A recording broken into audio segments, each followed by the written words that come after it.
When you're embarking on your digital journey, there's only one thing that matters. One thing.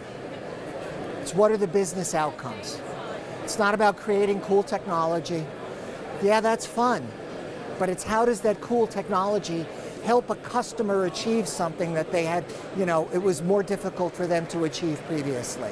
How can you make this real to your customers? Our view at IDC is that when we talk about digital transformation, we're looking at a 5-year journey, ladies and gentlemen.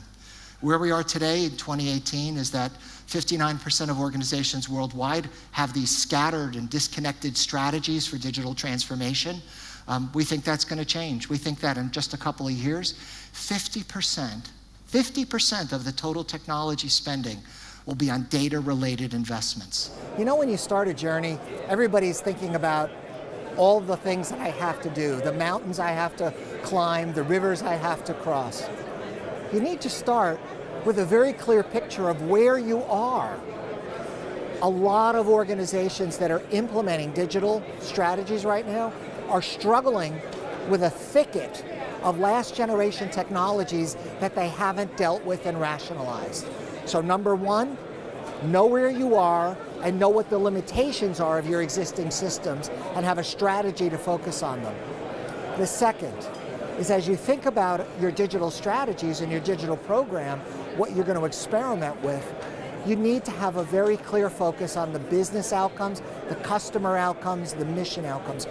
The third thing is make sure that everybody that's involved understands how their piece helps achieve that new outcome.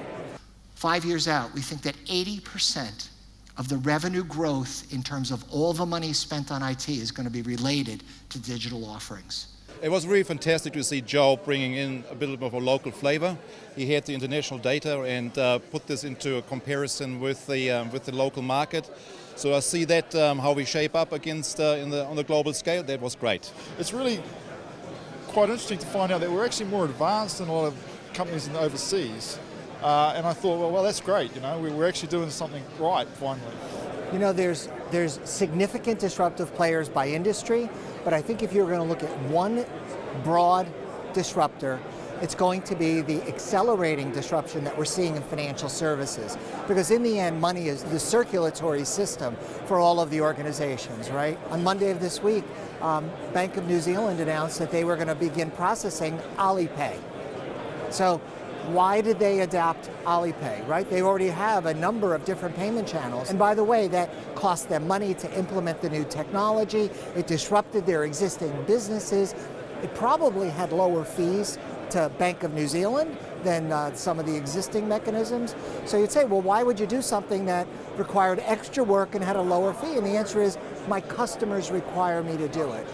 I think that's one small example of the kind of change that's going to ripple through a variety of industries.